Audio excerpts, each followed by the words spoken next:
Assalamualaikum warahmatullahi wabarakatuh. Nama saya Siti Latifah Sakila. Di sini saya akan menjelaskan tentang RD dan skema relasi dari toko peralatan sekolah sebagai UTS basis data.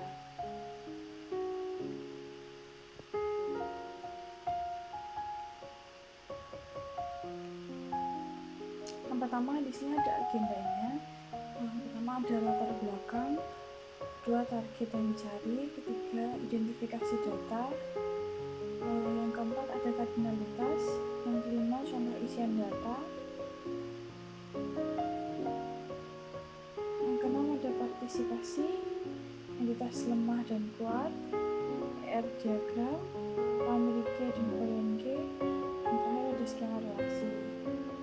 Nah, di sini ada latar belakang permasalahan, yaitu menjelang masuknya kegiatan sekolah, banyak pelajar ataupun mahasiswa yang membutuhkan peralatan sekolah dan alat tulis, sehingga membuat toko peralatan sekolah dan alat tulis diserbu banyak pelajar.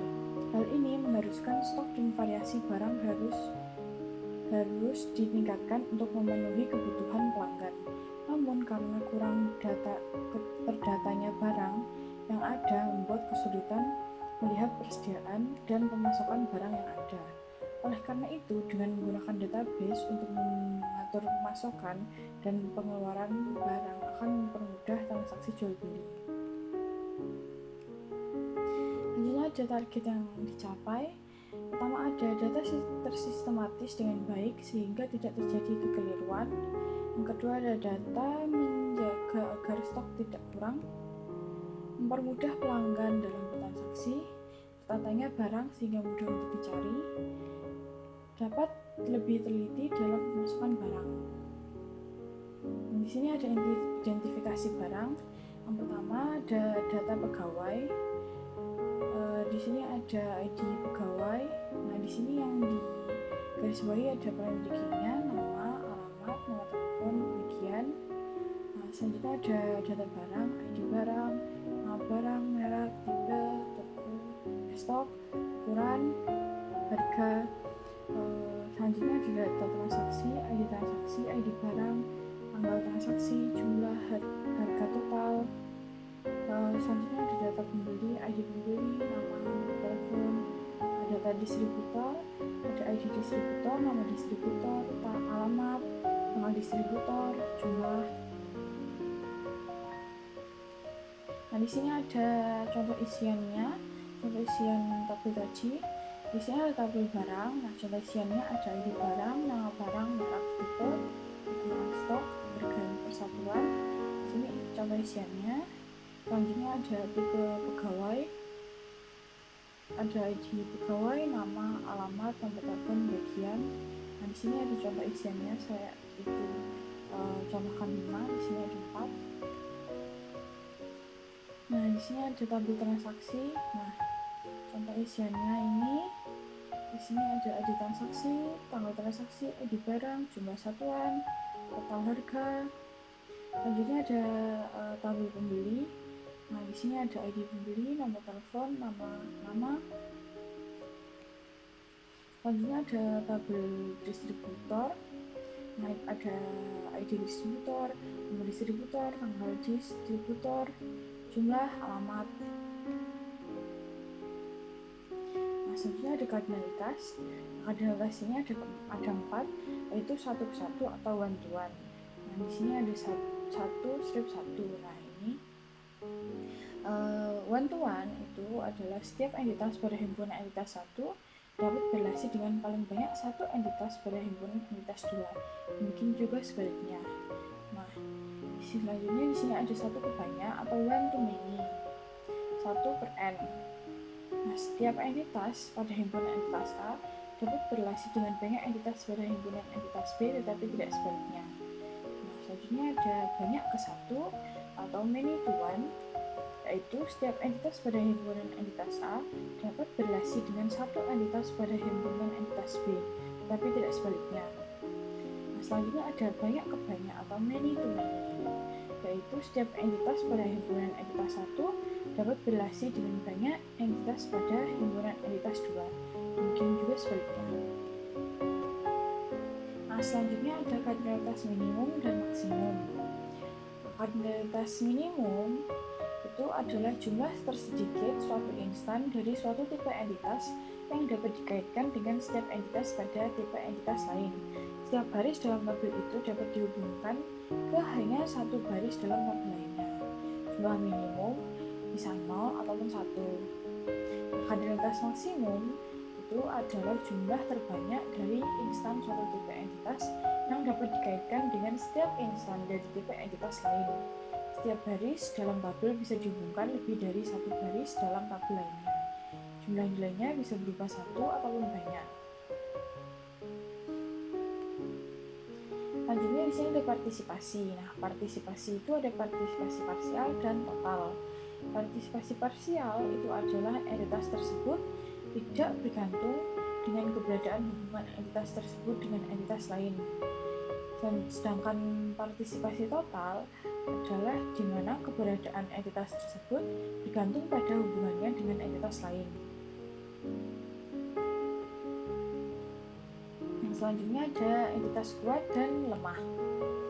Entitas kuat adalah entitas yang mandiri, yang keberadaannya tidak bergantung pada keberadaan entitas yang lainnya.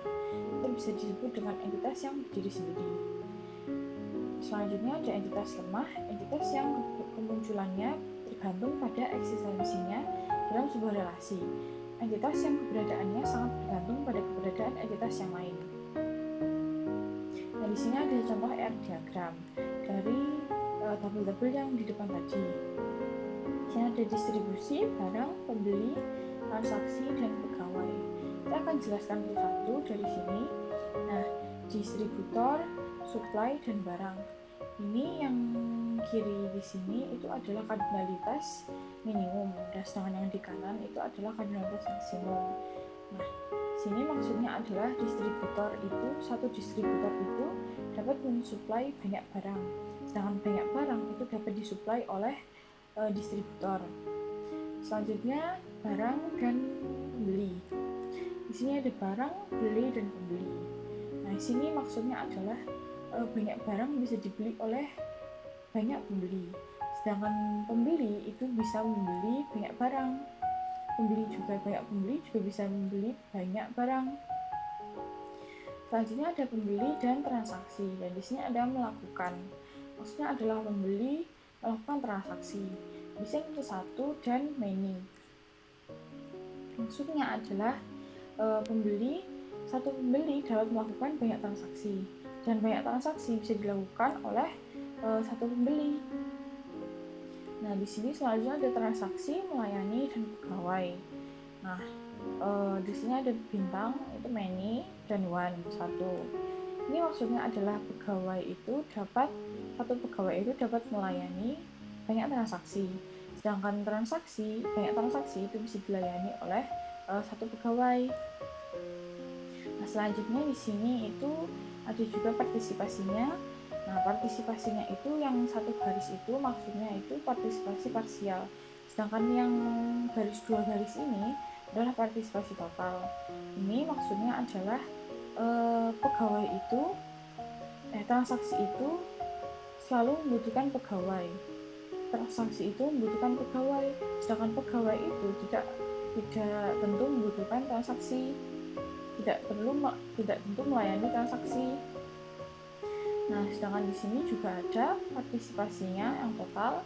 Nah, ini maksudnya adalah transaksi itu selalu membutuhkan pembeli, sedangkan pembeli itu belum tentu membutuhkan transaksi.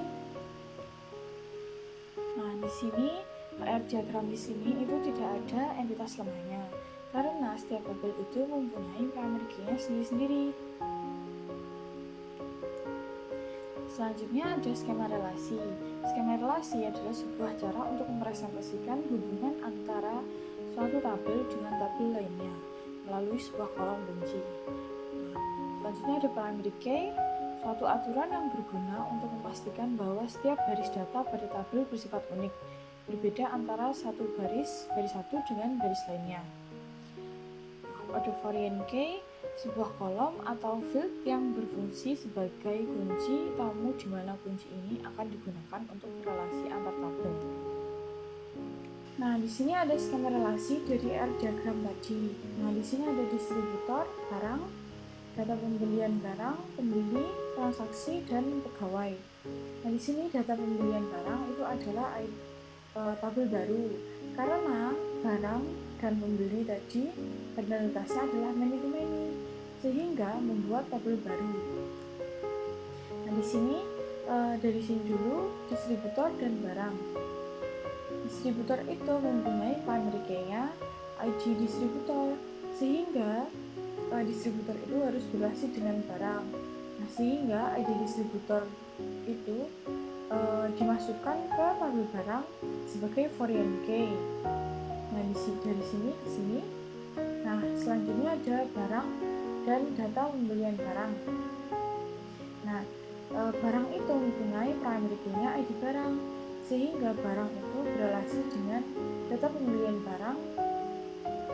Jadi tabel barang primary key-nya tabel barang itu harus dimasukkan ke tabel pembelian barang sebagai foreign key. Jadi di sini ID barang. Nah, di sini juga ada foreign key-nya lagi ID pembeli itu dari sini tabel pembeli. Karena tabel pembeli itu primary key-nya ID pembeli sehingga ID pembeli itu dimasukkan ke data pembelian barang sebagai foreign key. Selanjutnya di sini ada transaksi dan pembeli. Nah, di sini kan karena pembeli tadi itu primary key-nya ID pembeli, nah sehingga berrelasi dengan transaksi tabel transaksi ini.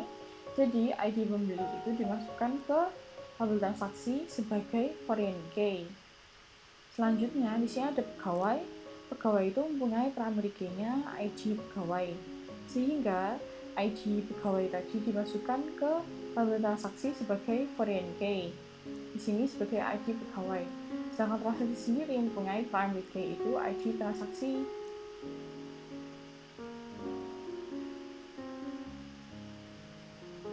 Mungkin cukup sekian dari saya, kurang lebihnya mohon maaf. Wassalamualaikum warahmatullahi wabarakatuh.